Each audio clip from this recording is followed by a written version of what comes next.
Hi ළමයි එන්නකො ඉතින් tap cake ටිකක් හදන්න. ඉතින් ඔයාලට අවශ්‍ය කරන ටප් කේක් ප්‍රමාණයට මෙන්න මේ වගේ සොෆ්ට් එකට චොක්ලට් කේක් හදාගෙන ඒ චොක්ලට් කේක් හොඳටම අවශ්‍ය විදියට අපි කුඩු කරගන්න ඕනේ.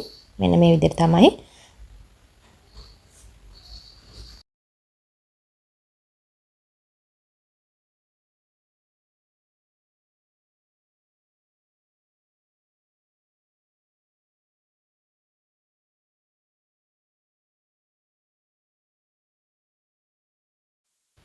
ඊට පස්සේ ළමයි මෙන්න මේ විදිහට චොක්ලට් අපිට අවශ්‍ය ප්‍රමාණයට අරගෙන ඒක විපින් ක්‍රීම් පාවිච්චි කරලා මෙන්න මේ විදිහට ඩබල් බොයිල් කරගත්තා.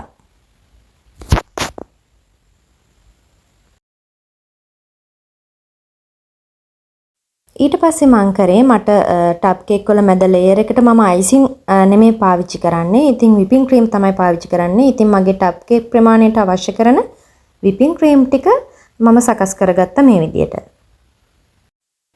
ඉතින් ඊළඟට කරන්නේ පිරිසුදු කරගත්ත අපේ ටබ් වලට අපිට අවශ්‍ය ප්‍රමාණයට කේක් පුරව ගන්න ඕනේ. ඉතින් මෙන්න මේ විදිහට තමයි සියලුම ටබ් වලට කේක් ටික පුරව ගත්තේ.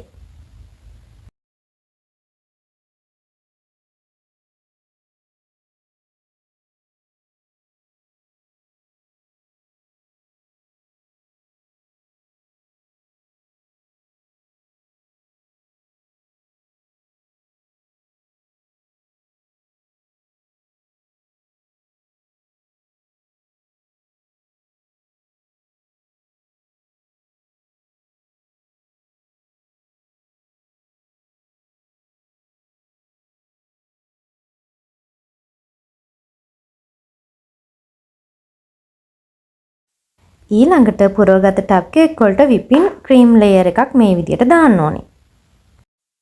ඉතින් මම මේ කරලා තියෙන විදිහට ඔයාලට ඔයාලගේ ටබ් කේක් එක තව රසවත් කරගන්න ඕන නම් විපින් ක්‍රීම් ලේයර් එකට චොක්ලට් මික්ස් කරගන්න. එතකොට තවත් ගොඩක් රසවත් කරගන්න පුළුවන් අපිට මේ ටබ් එක. ඉතින් මම මේ විදිහට තමයි සකස් කරලා තියෙන්නේ මෙතනදී. ඊළඟට අපිට අවශ්‍ය ප්‍රමාණයේ ඊළඟ කේක් ලේයර් එක පුරව ගන්න ඕනේ මේ ටබ් වලට. ඉතින් දැන් කරන්නේ අවශ්‍ය ඊළඟ කේක් ලේයර් එක පුරව ගැනීම තමයි.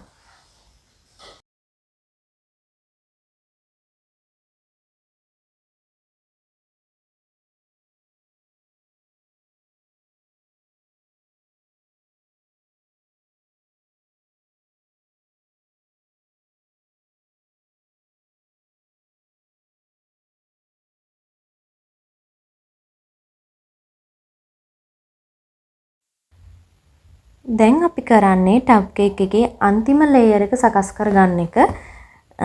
අපි කලින් මෙල්ට් කරගත්ත චොක්ලට් ටික මේකේ අන්තිම ලේයර් එක විදියට අපි දාගන්න ඕනේ. ඉතින් ඔයාලා දැකලා තියෙනවා ටබ් කේක් වල උඩ චොක්ලට් පිරුණු ලේයර් එකක් තියෙන්නේ. ඇත්තටම මේක හරිම රසයි, වෙනස්ම රසයක් තියෙන්නේ.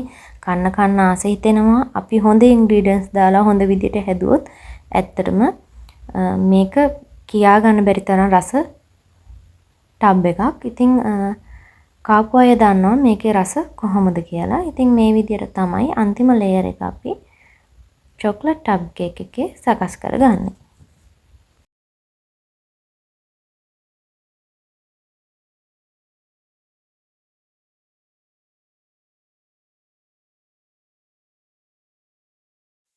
ඉතින් ඊළඟට කරන්න යන්නේ අන්තිමට කරන්න තියෙන දේ. ඉතින් මොන දේ වුණත් ලස්සනට තිබ්බොත් තමයි ඕනම කෙනෙක් ආසාවෙන් මේ දේවල් කන්නේ. ඉතින් මේ කරන්න යන්නේ ටබ් කේක් එක ලස්සන කරගන්න එක, හැඩ වැඩ දාලා ලස්සන කරගන්න එක. ඉතින් ඔයාලට කැමති දෙයක් පාවිච්චි කරලා මේකේ ඩෙකොරේට් එක කරගන්න පුළුවන්. ඉතින් මම පාවිච්චි කරේ white chocolate chips සහ dark chocolate chips. ඉතින් ගොඩක් කට්ටිය ගොඩාක් දේවල් මේකට පාවිච්චි කරනවට කැමති නෑ. ඉතින් ඒ කස්ටමර්ස්ලාගේ කැමැත්ත අනුව තමයි මේක අපි හැම වෙලාවෙම ඩෙකොරේට් කරගන්න ඕනේ. ඉතින් මෙතන පොට් කේක් දෙකකුත් ඔයාලට තියෙනවා පේනවා ඇති. ඉතින් ඇත්තටම මේ සියලුම දේවල් අද දවසේ මට තිබ්බ ඇනෝමකට තමයි සකස් කරේ. ඉතින් පොට් කේක් හදන වීඩියෝ එකක් වෙනම මම අරන් එන්නම්. ඉතින් මේ විදිහට තමයි මම මගේ ටබ් කේක් ටික ඩෙකොරේට් කරගත්තේ.